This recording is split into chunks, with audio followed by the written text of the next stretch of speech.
recording. How do you think I should stand? Like that's good, yeah. This is fine with the mic here. So you could be occasionally looking at me and occasionally looking at here because people are gonna be looking over here. You know what I'm saying? Yeah. I never did it podcast form. Yeah, nice first one. Can you speak into the mic real quick? Hello. Yo. Yeah, let me Quiero mucho, gracias. Let me set Por favor. Can you try one more time? Yo. Alright. A little bit keeps going because it stopped out of nowhere. Can you say like a random sentence? Yeah. Drugs are bad for you. Okay. It's a little. I watch South Park too much.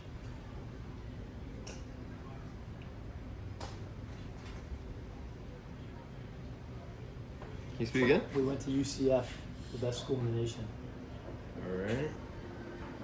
Bro, I think it should be good, man. Honestly, I'm still learning how to do this, so hopefully it comes out. Let's do one practice for like a minute. The thing is that I won't be able to hear it here because it's already connected to the audio, so. Yeah. You know what? Screw it, bro. Let's give it a shot. Let's give it a shot. Yeah, you bring it a little closer. Yeah, screw it. It's going to be awesome. It's going to be good. No, this could be dope. Dude, this content's going to be sick. Alright. Get little 30-second clips. Hell yeah, throw dude. it everywhere, bro. TikTok every day. I'm excited. Alright, ready? Stir. Make sure the hat's okay. You know what I'm saying? Alright. Good? Alright, so we're recording, everything's going. Ready? Let's go. What's going on, everyone? My name is Juan Buitron, and this is episode 2 of the Sports Marketing Show. Today we have our second guest, Michael Raymond. Thanks for being on the show, brother. Good to be with you, brother, always. Michael, for everyone watching, can you give a spiel on your story on who you are? Absolutely, yeah. So, Michael Raymond, I went to UCF with my good friend right here, Juan Buitron, and I was a sport business management minor and an economics major. I grew up in South Florida, so obviously I loved Florida, didn't want to leave, so I wanted to go to UCF, thought it would be the best school for me. Got blessed that I actually didn't even get into FSU or UF, so I had no choice at the end of the day to go to UCF. But it was a blessing in disguise, and played basketball all my life. And then through school, obviously we knew each other pretty well, and we did a lot of internships together, a lot of volunteer opportunities together. And then, after just continuing to build community and build my network out, I ended up at Miami Law, and now I'm in my second year at University of Miami Law, and almost done, which is crazy. I feel like I just started, yesterday it feels like I just started, but so now, and I just passed the MBA Asian exam as well, so it's kind of just a life summary real quick of what's going on. My family's from Philadelphia, and we're big Eagles fans. Yep, I see it on Instagram all the time, man. Yeah, diehard Eagles fans, so anyone that, wants to follow my journey, you're going to hear some Eagles stuff along the way. All the time. I warn you now. So, big basketball guy as well, and, love the Heat, go Heat, and, that's kind of just like my life journey real quick. Nice, bro. Yeah, and for everyone watching, Mike's, we've been friends. We met in UCF, and the first class we took was intro. That's the first class we took with Professor Buckstein, and I think it was for me, and that class was a huge game changer because it shifted my attention and perspective of what the business of sports really was. That was a complete mind-blowing thing for me at the moment. And I remember, having you in class, and you'd be very interactive with, with what was going on with the content and everything. What are some things that you took out from that class? That maybe kind of was that class that kind of put a fire in you to pursue that path, or did you know at a young age, I want to do what I want to do, go into sports law and this, Yeah, so I'll bring you back a little bit. So I knew in high school. So I played a lot of basketball. I played middle school basketball. I played high school basketball. I knew I wanted to play basketball, but honestly, I wasn't that good. Now for anyone that knows me that's watching this, now I'm 6'6". 230, I could probably play basketball. Yeah, you probably. But I didn't have this height back in the day, so I knew if I didn't play basketball, I wanted to find a way to, somehow combine either my career with basketball, or maybe doing something, in basketball or sports in general. Nice. So in high school, I always thought about the agent stuff and the business manager stuff, but I would watch the movies like everybody else, Jerry Maguire and Rosenhaus. Everyone knows them down in South Florida. So you're right though. Actually, when I hit intro class with Professor Buckstein, I learned really what it was about. Like everyone knows from the movies and from reading articles, and I would always do research and just continue to read about what agents were doing and how to break in. And I literally spent hours doing due diligence on that stuff. Still do it to this day. Yeah.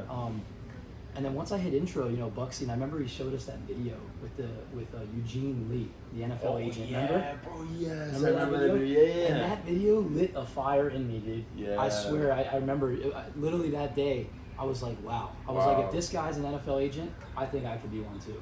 And obviously, I'm on the basketball side, but I saw what he was doing, and I was like, you know what? I feel like I could do some things better. I was young, obviously, still learning every single day now. Yeah. But yeah, so then we obviously learned, we learned the intricacies of like operations and marketing and sales and ticket sales, and we started doing internships and volunteer opportunities, and I started to realize I definitely didn't want to work in sport management, like not giving any shots on sport management. I love sport management. Yeah. But if anyone's watching that wants to work in sports, definitely volunteer and intern first, because that's the key. There's so many different opportunities and avenues to go when it comes into that like industry, and you don't want to just go in ticket sales because you want to work for the Heat and you just want to go do something random. You got to enjoy it as well. Yep. You got to enjoy it. 100%. Most people understand the money's not big in the beginning. The money's not big, so you want to enjoy it. You want to have a passion for it. And you want to be able to grow within it. And if you just go work for a team on any type of any type of the team, you're not going to be happy at all. So, yeah. So doing that, I realized I definitely didn't want to work in sport management. Not do ticket sales, and then as I continued to network with agents and managers, I just continued to do that through our professors, through our network, through Orlando, through Miami, and family, friends, players. I realized that was definitely what I wanted to do.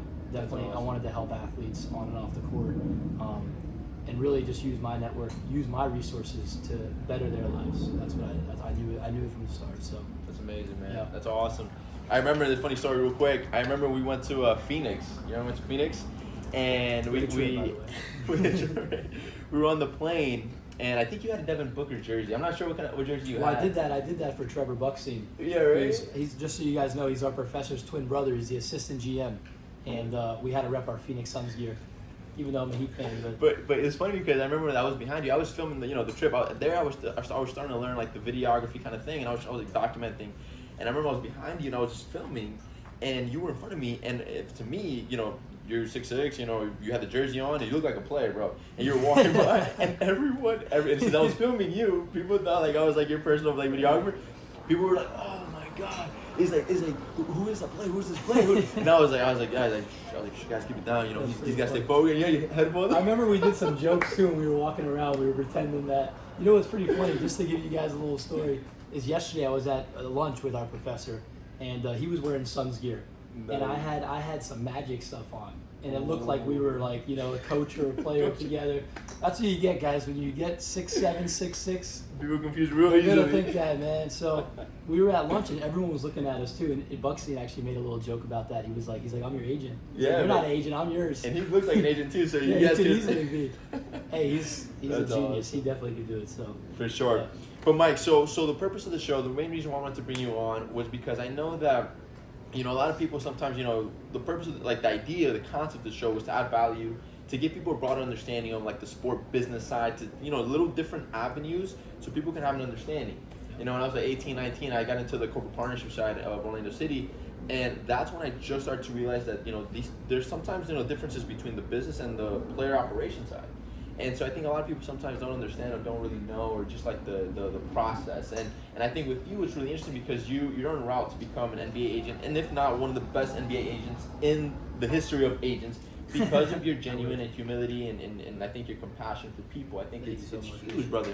And so I want you to know, like one of the questions that I had is what is the process for someone to become an NBA agent? Like, I know you mentioned some of your how you got to law school and all that stuff, but what's the process to become a specific NBA agent? Yeah, so I'll break down like the actual the specifics of how you can get the license, and then we can talk about like other things. So, one, you do not have to go to law school. You do not need a graduate degree, and this is different with every players association with the league. So the NFL is different. You need a graduate degree. Oh wow. Okay. So MLB, I'm not sure what it is, but I know the NHL and the MLB, it's all different. Certain sports you don't need anything, and you can just you sign a general representation agreement, and you can represent a client depending on the sport. So like golf is an example as well. But so for basketball, I knew I was going to go to law school first, right? But I technically could have got my NBA agent certification right after UCF if I wanted to. Oh, wow. But in order to do that, one, you have to either have 7 years of negotiation experience, which is very tough to prove. So first of all, a 20-year-old coming out of college is not proving that he has 7 years of negotiation experience. That's more for like the rarities, like a Rich Paul. You know, he didn't even, I don't even think he finished school. And, you know, he obviously he took over with LeBron now. You know, people that are working for him maybe for like 10 years could probably pull it off saying they have a negotiation experience because it's Rich Paul. Yeah.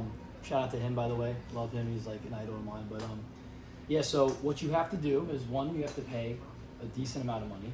You have to pay around $2,500 to, basically you're paying $2,500 and you have to pay your dues and, you know, the test fees, and you have to fly to New York. I didn't have to fly to New York because I took it during COVID. But normally you fly to New York, you have to throw out money for a hotel and for travel. Yeah. So just for the students that want to be agents, definitely have some money ready set aside so you don't have to ask mom and dad. Start saving. Yeah, seriously, start saving, because that's something that hit me hard, and I got to pay $2,500 in agent dues by July 1st now, and I just passed the exam. So they literally say, you know, here's the exam results, you passed, now you owe us $2,500. But I mean, that's what you get when you want to work with the NBA on that side. So other than that, so you pay $1,500 in the beginning, and then if you fail the exams, you have to pass an exam as well, and it's a 50 question multiple choice exam, and it's on the CBA and it's on the rules and regulations of the NBA. It's not the hardest exam in the world, but it's not easy at all. Definitely not easy. You know, I don't discourage people from taking it, because a lot of people discouraged me from taking it, saying that it was so hard, and it's very, very difficult, but if you put in the grind and you study enough, you can definitely do it. And you know, law school is something that actually helped me a lot, because I've taken law school exams, which are really tough. So you know, if you just put in the effort, you put in the time, you break stuff down, definitely passable exam. But it was definitely a juggle to do both law school and study for that exam. And, you know, just for some advice for some young students, I would recommend just reviewing CBA stuff now. You know, you don't need to like read the actual CBA. Like, don't open up. It's 600 pages. So you get a synopsis, get like a summary. Yeah. So go online. You know, there's like the Larry Kuhn is the best. Larry Kuhn is like a legendary guy in the industry. He's a CBA genius. So like, go on the Larry Kuhn website. Start just reviewing the terminology. You know, seeing what's going on. Because then by the time you're done college and you're ready to take that exam, that's kind of how I was, and I knew a lot of the stuff already, but I needed to like really break down the details of it. So yeah, so you pay the $1,500. Pass the exam, and then you're good. But then you got to register with the state. So that's what a lot of people don't know. And I didn't know this either until like 3-4 years ago. So let's just say, for an example, you want to recruit someone, right? Let's say I have a kid at UNC. I'm just Instagramming, right? Nothing, no business. We're just talking, just, you know, building a relationship. If I wanted to go sign him or just go up to watch him play, you know, you have to register with the state of North Carolina and tell the school too. Really? You know, there's so many rules and regulations that if you don't, you know, you can lose your license. And you know, in the future, being a lawyer, hopefully when I'm a lawyer, you know, you definitely don't want to break anything with the bar as well. So you got to be very, very careful. Follow the rules. Know that. That's crazy. Yeah. So like with the state of Florida, for example, I'm going to register as soon as possible because I just passed. So I'm going to try and register soon, and that's more money. That's another couple $100 as well. So get ready, guys. But obviously, you gotta chase your dreams. You know, exactly. So chase your dreams. It's worth it. You know, it's worth it. If you have to do it, you have to do it. So. But it's an investment. I think that's worth, you know, the long-term plan, the long-term kind of like, you know, mind, if you say so. Yeah. And honestly, I feel like the life of an NBA agent is tough, right? Because it's like remember like that film we saw in Intro to Sport Management which obviously we saw that it's a hustle, man. He's talking to clients, he's trying to recruit people, and some people were saying yes, no, and kind of like on the edge, on the verge of whether they want to or not. But how like, what are some of the main challenges you think are going to be in part of the industry, like, you know, part of like the whole kind of like career path or process? What do you think are some of the most, you know, crazy challenges? Yeah, so being new into the industry now, you know, this is a thing that a lot of people don't understand, is it's not very profitable in the beginning, unless, like, there's different paths to being an agent, right? So once you get the certification, there's so many different ways that you can break into it. Yeah. So, you know, one, you can go intern. for someone that's already established and worked for them for a couple of years. And you're okay. You're good. Yeah, you're good. Okay. Sorry guys, we had a little we had a guest star interview. Okay. So you can break in that way. Intern for like a Rich Paul, which is very rare. That'd be amazing. You get Rich Paul. If you can Rich Paul, you can interview. You can intern with a lower end guy that has a couple clients. Get more personal internship that way. But like for someone like me that started my own company and got clients on my own, it's all on you. The pressure's on you to get the money coming in, to pay your finances, and it's not very profitable. And what people don't understand is it takes a lot of time to get profitable. Like, I'll give you an example. This is what a lot of people don't know. I didn't know this either. So if you have a number, let's say we have the number 1 pick in the draft, right? Yeah. It's on a rookie scale. So you barely even negotiate what they're getting first for the rookie contract. It's on a rookie scale, so there's a set number. So like just for an example, I think it was like 8 or 9 million for Zion Williamson. So that's each year. Okay. So the agent gets 0 to 4% depending on what you negotiated with that client. So like, I'm sure if you have Zion Williamson, you're not getting 4%, which is the highest. You're not getting 4%. You probably sign up with him for 1 or 2 at the most. So unless you're a really good friend and he wants to hook you up, and you get the 4. And then you can make money as well on the marketing side. So you're going to make a lot of money, obviously, on the marketing endorsement side if you have a Zion Williamson. But let's just stick to the agent stuff. So with the player, it's the 8 or 9 million. So if you do the math with the 4%, right, it ends up being like, let's just say 90 to 100,000. Right?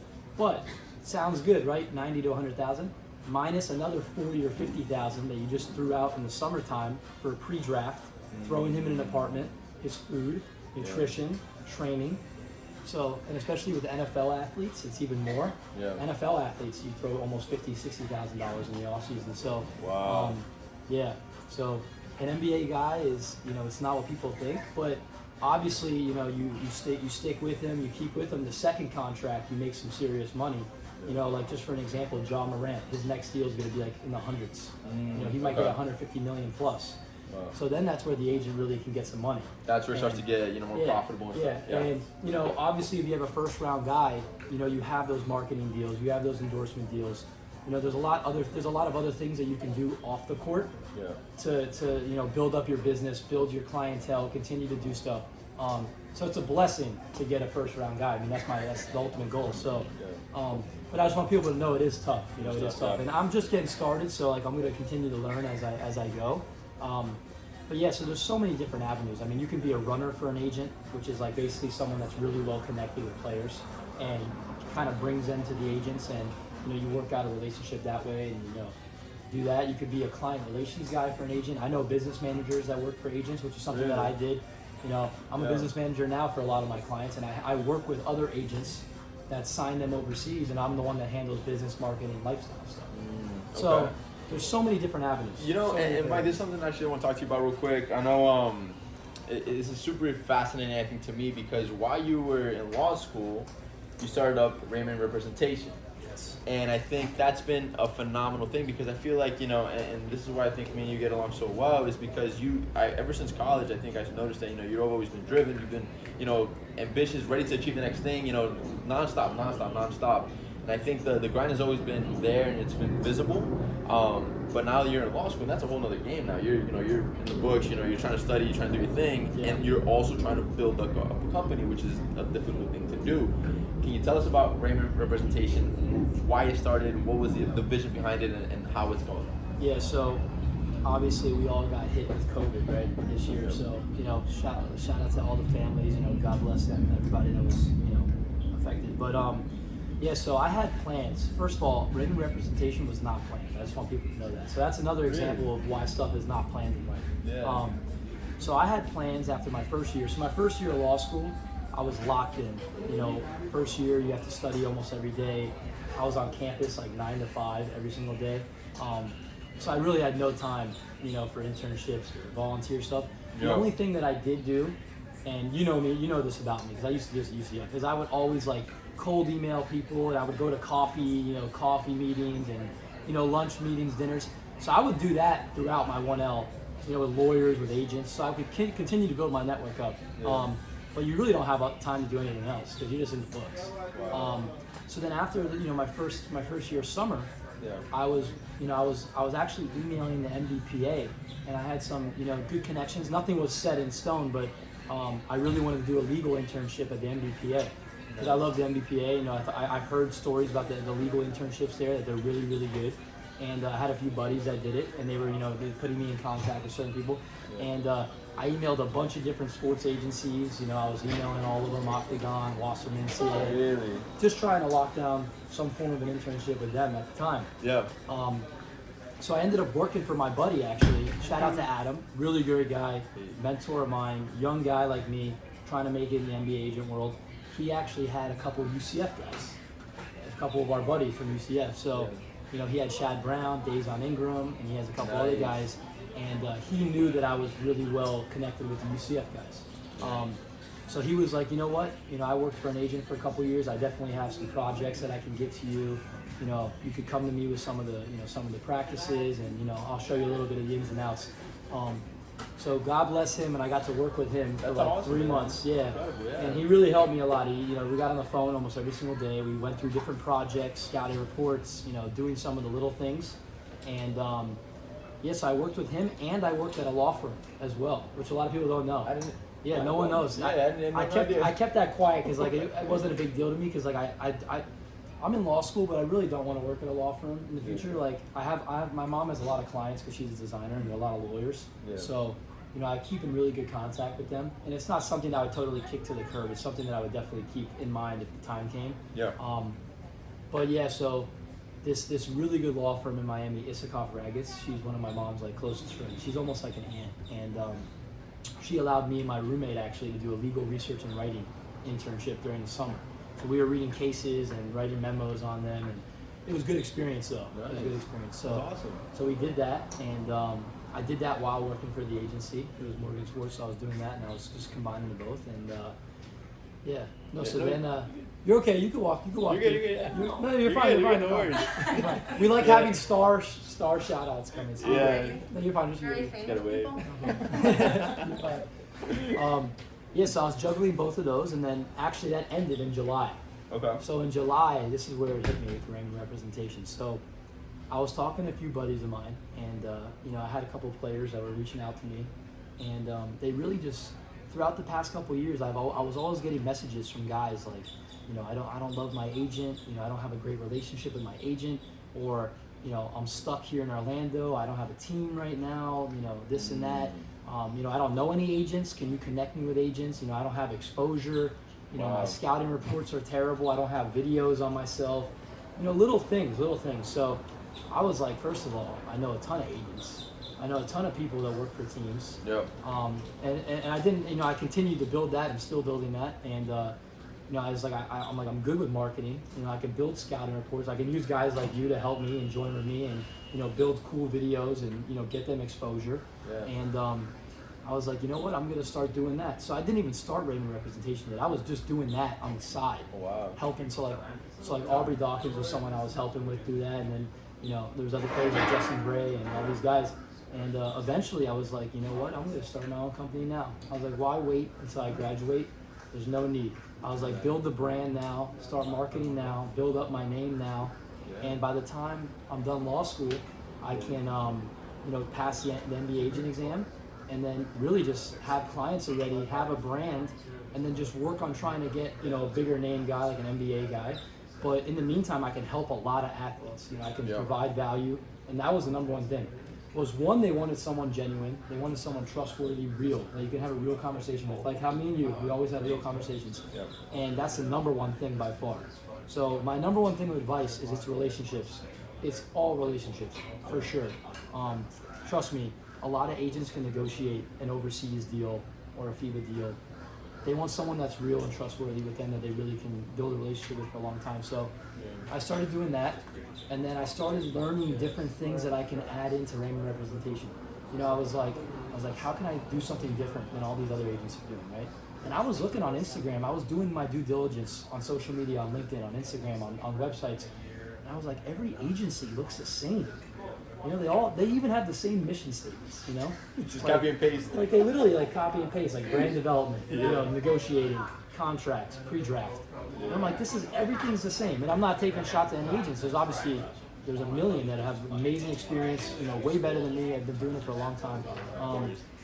So I was doing that. I was doing my due diligence on it, and I realized really quickly that I got to find different ways to differentiate myself quickly. Yeah. Or I was going to get stuck in this loop that everybody was in. And I researched like Rich Paul and all those guys. Yeah. And I kept looking, and I was like, first of all, social media, number one. I was like, no one's taking advantage of social media the right way. And being young, we have that advantage. TikTok, Clubhouse. Yeah. So I was like, let's get on there and get players involved. Get players on podcasts, get them on Instagram live interviews, and get them little sponsorships with social media companies. And it's just something little you could do that not only adds value to them, but you're getting them money, you're getting them exposure, and they're also learning as they go. So these were all little things, and obviously if you don't have like an NBA level guy, you're not gonna have Nike and Gatorade calling you. But you can have, like, for example, Keaton, my golfer that's here now. Keaton, the man, right there. We're here with Keaton, and we're gonna get some cool content and some shots up today. But just for an example, getting him a social media, just a little sponsorship with Full Wedge. Just getting him to get some polos and get some cool content for them in exchange for that. It's just building relationships. Yeah. Like, doesn't have to have a financial thing involved every single time. Money doesn't have to be involved all the time. Like Quest Nutrition. They reached out to me. Grace, she's one of the best human beings on this planet. Shout out to you, Grace. She sends boxes of stuff to my guys just for exchange for a couple videos. Nothing crazy. And hopefully in the future, though, that will lead into a relationship where money's involved and more stuff's involved, more business is involved. And that's the bigger the client, I'll be able to do that. Exactly. But it's really just building relationships with these people and these companies, and that's something that social media has done a good job. So yeah, that's the number one thing that I try to do differently. Yeah, man, that's incredible. I feel like I remember speaking with two girls who were playing pro in Europe, and they came out to Orlando because we did a marketing activation with them as well. And one thing that they told me was that their agent wasn't doing so well for them, and they just felt something was off, and maybe the best deals weren't coming in. So I feel like sometimes players look for that. Not only like obviously the money and all that's great, but I feel like just the honest relationship is actually one of the most pivotal and key things in that, right? I'll add one thing to that, which is this is funny. So any player that's watching this is gonna laugh. So I'm a big gamer.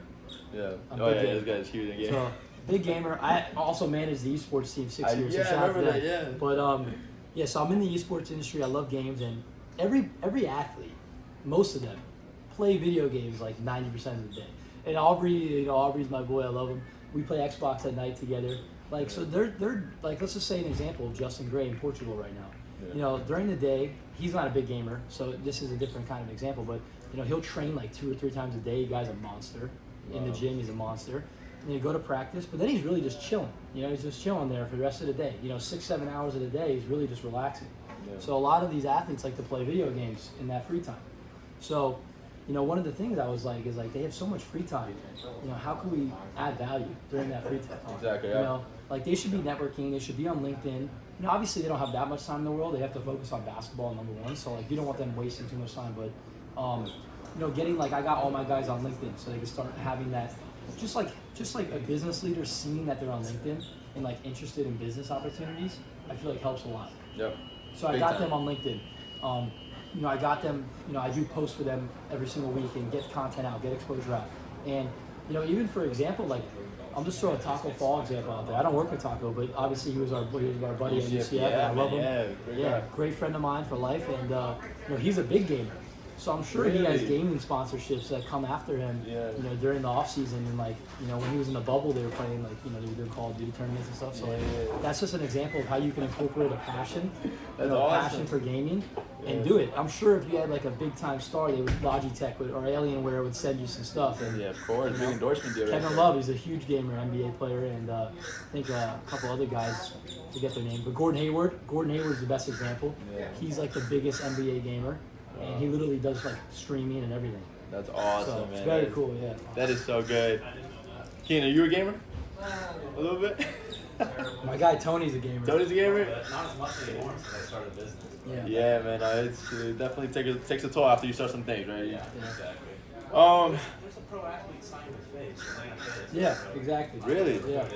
Yeah. Wow. Yeah, so you're starting to see the relationship of esports now combined with with the sports business. Yeah. You know, it's gonna get even crazier. I mean, it's just the beginning now. Esports is huge, man. It's huge. going to, you know, Huge. $1 billion industry. I know we did a case study on it in Yeah. Colorado and everything. But all right, Mike. So this is the last question, and then obviously this is the one we're gonna wrap it up with. For everyone watching, you know, whether, you know, like I said, we talked a little earlier, you know, you're 16 and, you know, you're into basketball and, you know, you don't know that there's a business side of sports, you know, down the road, or you're in college and you're kind of deciding whether or not you want to jump into the sports industry, or whether you're already, you know, post-graduated and, you know, you're still thinking, or you're an athlete and all these different things. What are some things that you would give, like maybe a piece of advice that you would give to people watching in terms of what can potentially, you know, add value to them in the sense of, like, for example, earlier you mentioned, you know, how do you juggle all these things, whether it be like the, you know, gym and all these different things. How do you juggle all that together? What's something key and that keeps you going? You know, a piece of advice that helps, you know, people know. So there's a lot. I mean, there's a lot of advice. These are all things, by the way, that you don't need to incorporate all of them right away. You learn as you go. I've been learning every single day.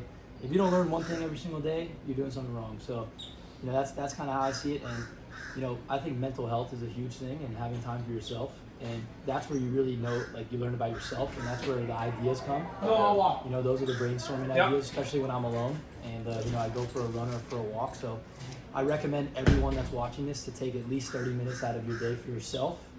And, you know, write down ideas. And if something comes in your head, write it down. Write it down. But, you know, the number one thing is just, one, to add value to people's lives. You know, find a way to add value. It doesn't have to have money involved. You know, if you're adding value for someone or they're adding value back to you, that's how a relationship is born. And then another thing is keeping those relationships for a long period of time, which is like one of the hardest things to do. And that's something at UCF I learned really well was, you know, emailing people every month, getting on the phone, not being scared to, like, you know, catch up with Oren Mayers and say, how you doing? You know, say you want to go out for dinner. And, you know, a lot of students don't do that. You think they do, but I promise you they don't. And that's where you see, you know, the differentiations come, and, you know, you see those guys that start to build good relationships. Another thing is just continue to build community.